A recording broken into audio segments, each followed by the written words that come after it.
9:14 de la mañana está con nosotros Gerardo Ortega. Gerardo, ¿qué tal? Muy buenos días.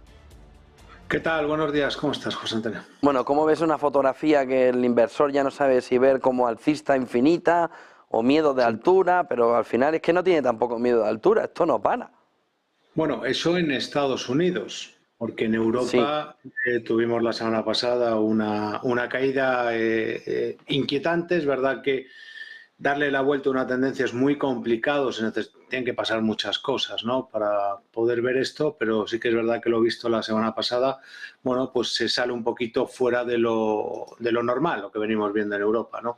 ¿Por qué? Bueno, porque tuvimos una semana bajista, tal y como ves aquí, fíjate, el Eurostoxx, como incluso batía esa zona de soporte, la línea negra que se ve en el gráfico.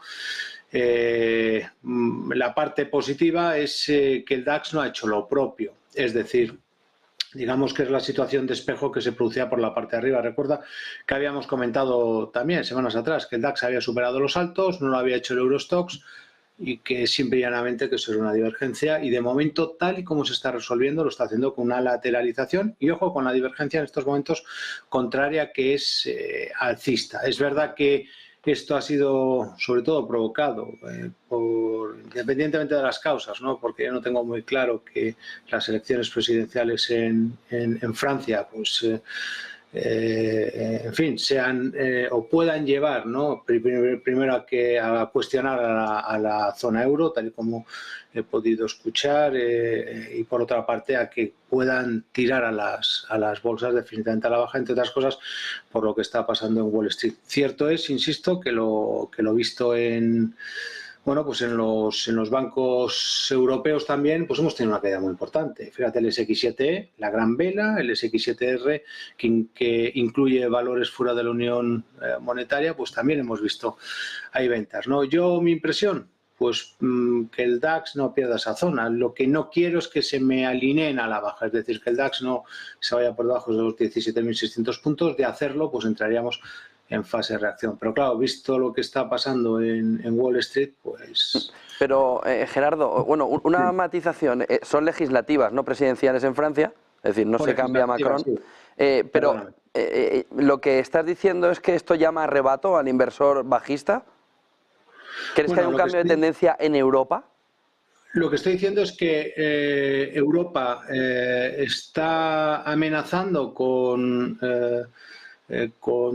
girar su tendencia. Lo que pasa es que, insisto, que a mí la causa, porque fíjate que tenemos muchas causas sobre la mesa, ¿no?, que pudieran justificar en cualquier momento una reacción en el mercado. Primero, todas las cosas, las altas cotizaciones que estamos viendo, ¿no? Cualquier excusa para caer siempre es buena. Pero sí que es verdad que en Europa la situación, hombre, no tiene mucho que ver, sobre todo estas últimas semanas, con lo que está pasando en Estados Unidos. Aquí hay más dudas, hay bastante más dudas. Y prueba de ello es lo que hemos visto en Francia, que es que hemos visto una caída ciertamente importante. Fíjate, a ver si puedo... O sea, aquí tienes el CAC 40 de París. Fíjate la caída que hemos visto la semana pasada. Es decir, ¿esto daña la tendencia de fondo? No, y es una fase de reacción. Lo que pasa es que si yo veo este gráfico del DAX y echo un vistazo a lo que está pasando en Wall Street, pues ya me dirás. Es decir, uno está apuntando claramente al alza, además resolviendo esas controversias que hemos comentado estas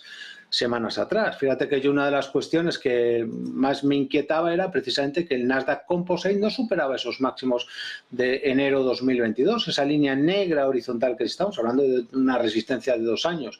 El SOX, los semiconductores, se ha venido un 30%. Es una controversia muy importante, una divergencia, pero ¿qué es lo que sucede? Que se ha resuelto muy favorablemente al alza. Entonces, pues es verdad que son dos caminos distintos, y es verdad que al final mi impresión, como siempre, es que Wall Street es el que marca ese camino, y ahora mismo, bueno, pues ya no hablo de ayer, ¿no?, que ayer vimos una continuidad del proceso alcista, pero fíjate, por ejemplo, el SOX cómo resolvía francamente bien, lo hemos comentado estas últimas semanas también, esas 1, 2, 3 tangencias, y cómo ha saltado por encima de los altos. Lo que quiere decir es que en Europa, para no ver problemas, al margen de lo que esté pasando en Estados Unidos, es no ver, o yo al menos no quiero, no me gustaría ver al DAX cotizar por debajo de los 17.600 puntos al cierre de vela diaria y, por supuesto, al cierre de vela mensual. Perdón, semanal. eso nos lleva también a mirar o hacer un poco de zoom en el mercado y ver que lo que sigue estando o lo que sigue tirando, lo que sigue animando al inversor es la inteligencia artificial.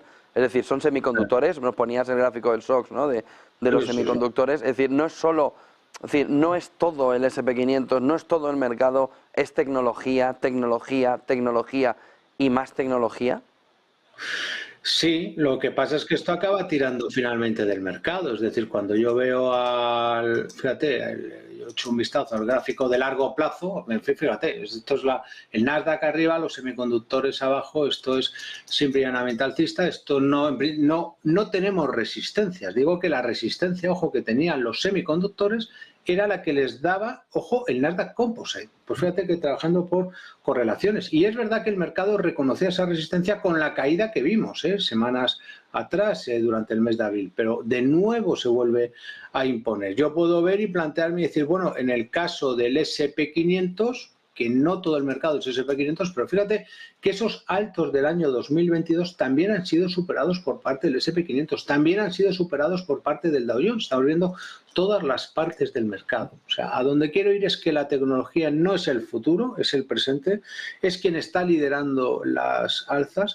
Y lo que a mí como inversor, como analista, como gestor, llámame como quieras, es lo que me interesa para considerar que el movimiento alcista que estamos viviendo tiene sentido, es que esté ordenado. Es decir, lo que a mí no me gustaría ver es lo que hemos comentado antes, ¿no? Un SOX subiendo, pero un Nasdaq que se lateraliza y un SP500 cayendo. Porque al final todo eso dices, bueno, tampoco nos está señalando un camino a la baja, pero está desordenado. Esto es como con los análisis. Cuando uno se hace análisis de sangre, pues puede tener a lo mejor una cosa un poquito por encima, otra cosa. Ahora, pero cuando tengo ciertos niveles disparados y son en varios sitios, mal asunto. De momento, eso no está pasando en las bolsas en Estados Unidos. Y en Europa es verdad, pues lo que hemos comentado, que puede haber cierta duda, a lo mejor pues ahora con los bancos, que el sector director, bueno, pues que la semana pasada ha mostrado un comportamiento pues un tanto inquieto, ¿no? O sea, inquietante.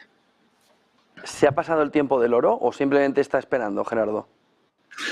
No, el oro sigue en subida libre y me da a mí la sensación, además es algo que lo ha visto todo el mundo, yo creo que todo el mundo tenemos claro que el camino, o sea, que el oro está marcando, está en subida libre. Para empezar, ¿no? Se ve claramente en el gráfico. Esto es un gráfico mensual. Entonces, poco se puede decir respecto a esto. Encontrar argumentos para estar comprado largo en el oro es sencillo en estos momentos. Yo lo que te diría es que, además, sobre todo como trabajando con gráficos, todo precio que esté por encima de los $2.200, ni complicarse la asistencia, es potencialmente alcista. Estamos hablando de un activo que ha roto los máximos del año 2022, que lo ha intentado en varias ocasiones, que no ha podido, y fíjate con qué contundencia lo rompía durante el mes de marzo.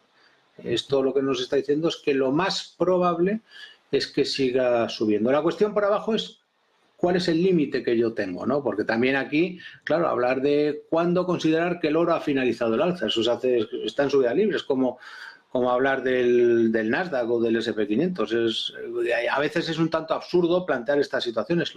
Eso es una cosa, porque saber cuándo acaba esa tendencia es muy difícil, pero sí, o imposible de determinar, por eso siempre vamos detrás y lo sabemos a posteriori, pero sí que es verdad que podemos elaborar estrategias. Yo creo que la más sencilla en el oro, todo precio por encima de los $2.200 es potencialmente alcista. Significa que cualquier cesión, como estamos viendo, que subo, caigo, ajuste y tal, mientras no pierda 2.200, insisto, yo creo que se puede tomar, en principio, con relativa tranquilidad. Muchísimas gracias por toda esa fotografía, Gerardo Ortega. Buen día, buen negocio. Fuerte abrazo, cuídate mucho. Un fuerte abrazo.